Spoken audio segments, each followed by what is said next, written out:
সবাইকে নমস্কার। আগামী 27 তারিখ রামনবমী শোভাযাত্রার আগাম শুভেচ্ছা। শুভ রামনবমী। আমাদের রামনবমী সারা ভারতবর্ষের দ্বিতীয় বৃহত্তম রামনবমী।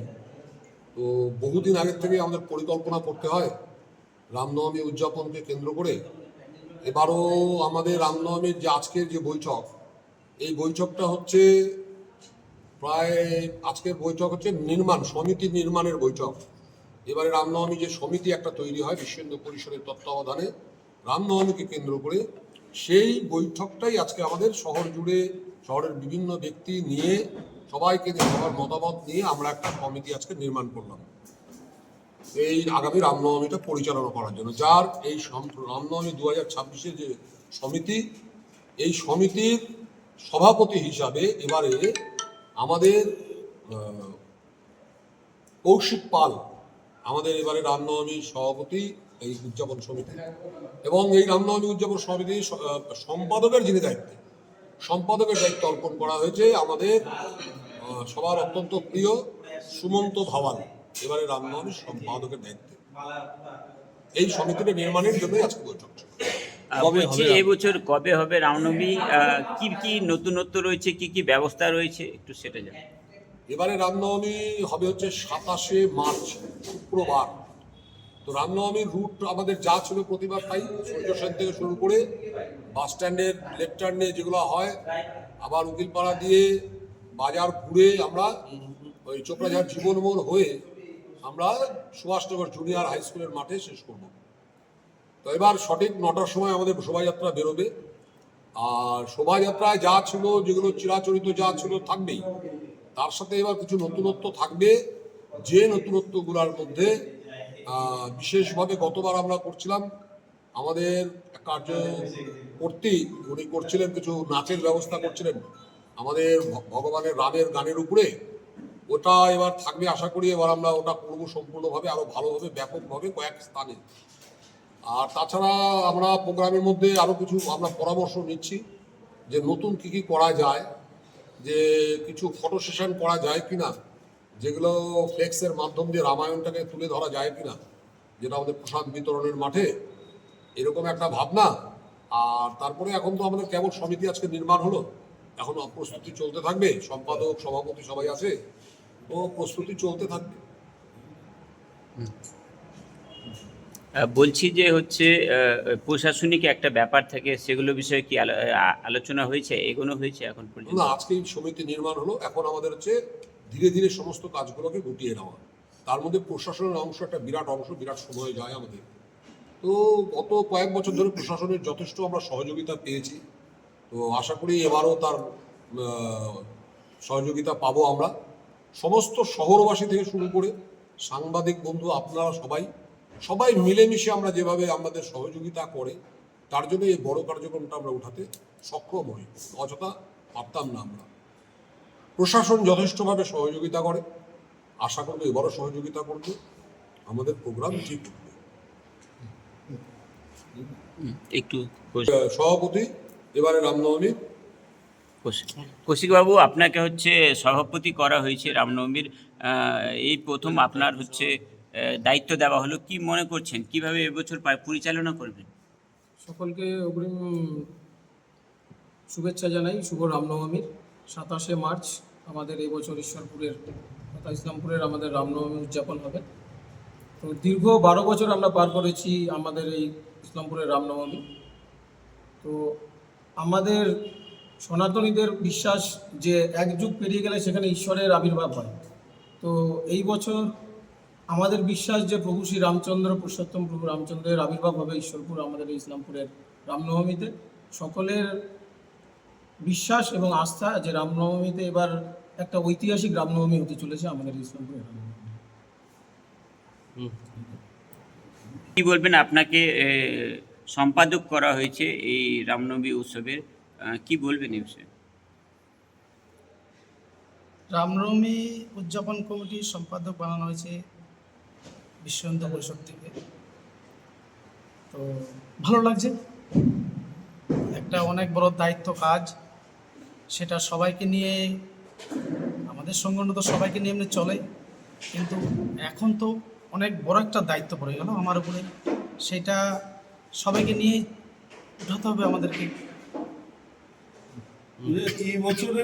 এবছরের যে রামনবমী যেভাবে আপনারা উদযাপন করবেন, একটু আগে আপনারা এখানটায় বৈঠকও করেন, মানে বিশেষ কিছু থাকছে এবছর রামনবমীর এই শোভাযাত্রাকে ঘিরে?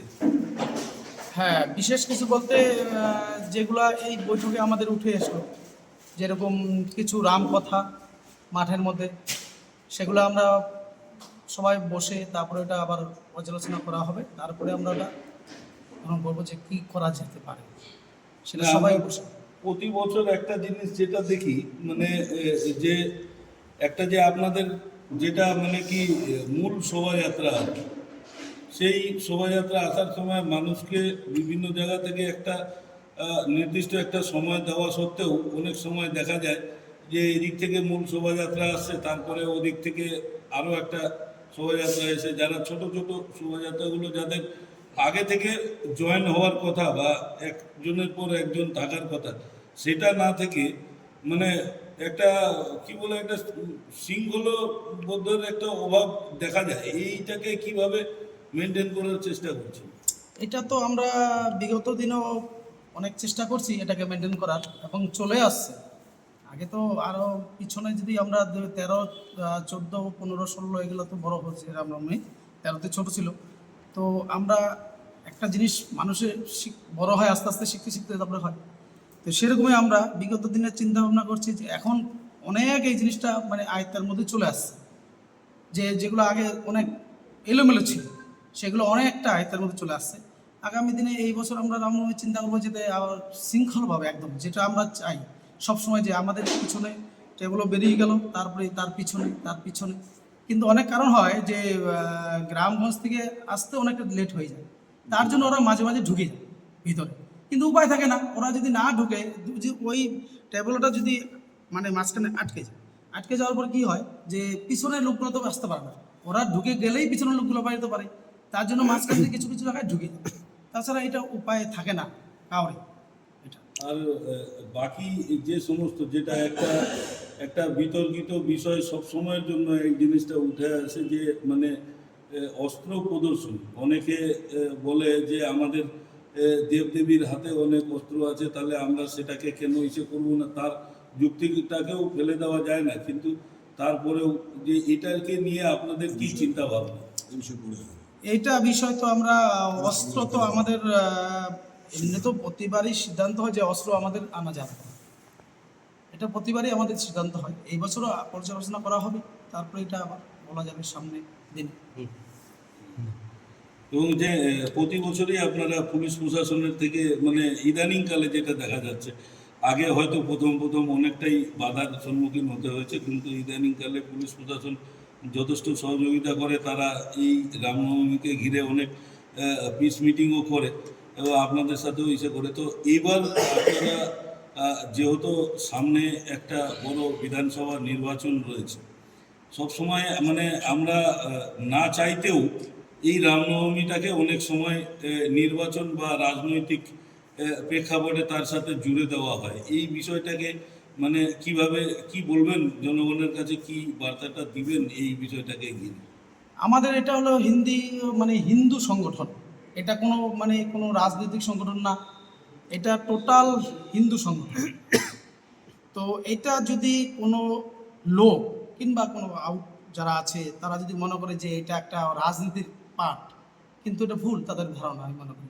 আর প্রশাসন যেভাবে হেল্প করে আসছে বিগত দিনে, আগামী দিনেও আমাদের হেল্প করবে, এটাই তো আমরা আশা রাখি সবসময়। মানে একটা জিনিস বলছিলাম যে আপনাদের কি এমন একটা কোনো মানে যদি একটা হেল্পলাইনের ব্যবস্থা হয়, যেমন যেদিন রামনবমীর দিন বিভিন্ন জায়গা থেকে আসে, গতবারও আমরা আমাদের কাছে খবর পেয়েছিলাম দু একটা জায়গায় এই রামনবমীর শোভাযাত্রাকে আটকে দেওয়ার একটা অভিযোগ উঠে আসছিল, এবং সেই জায়গাটায় পুলিশ প্রশাসনের তৎপরতায় সেটা আবার খুব তাড়াতাড়ি ইসে হয়ে গেছিল। তো আপনাদের তরফে কি এরকম কোনো হেল্পলাইন চালু করা হবে যে যার ফলে যদি কোনো রামনবমীর শোভাযাত্রা যেটা পকেট রুট, যেটা আপনাদের তালিকা মানে মধ্যে থাকে, তো তারা যদি কোনো রকম কোনো অবস্ট্রাকশনের মানে বাধা পায় কোনো জায়গায়, তো সেই ক্ষেত্রে তারা আপনাদের সাথে কিভাবে যোগাযোগ করবে? এই বিষয়ে কি কোনো হেল্পলাইন চালু করার বিষয় রয়েছে? আমরা এটা চেষ্টা করছি এবং করার ইচ্ছা আছে আমাদের। এইবার থেকে আমরা হয়তো হেল্পলাইন ব্যবস্থা চালু করব, যাতে দূর দূরান্ততে যাদের অসুবিধা হয়, যে আমাদের সাথে কেউ মানে এই সংগঠনের সাথে কেউ যুক্ত হতে পারে না, তখন দেখা গেলো প্রচুর দূর, মোটামুটি 10 কিলোমিটার ওর অসুবিধা হয়ে গেছে, ও তো তখন পারছে না, কিন্তু রাস্তায় বেরিয়ে গেছে, ও ব্যাকও যেতে পারছে না, ওরা আপ্রাণ চেষ্টা যে ও রাম মন্দিরতে এসে ও যোগদান হোক, তার জন্য বেরিয়ে গেছে। কিন্তু দেখা গেলো রাস্তায় যে কথাটা আপনি বললেন যে কোনো কারণে হয়তো আটকে দিচ্ছে, সেই জিনিসটা আমরা এবার চেষ্টা করতেছি যে হেল্পলাইন নম্বর আমরা দিব এবার থেকে। আর কিছু সকলকে অনেক ধন্যবাদ এবং আগামী দিনের শুভেচ্ছা। জয় শ্রীরাম।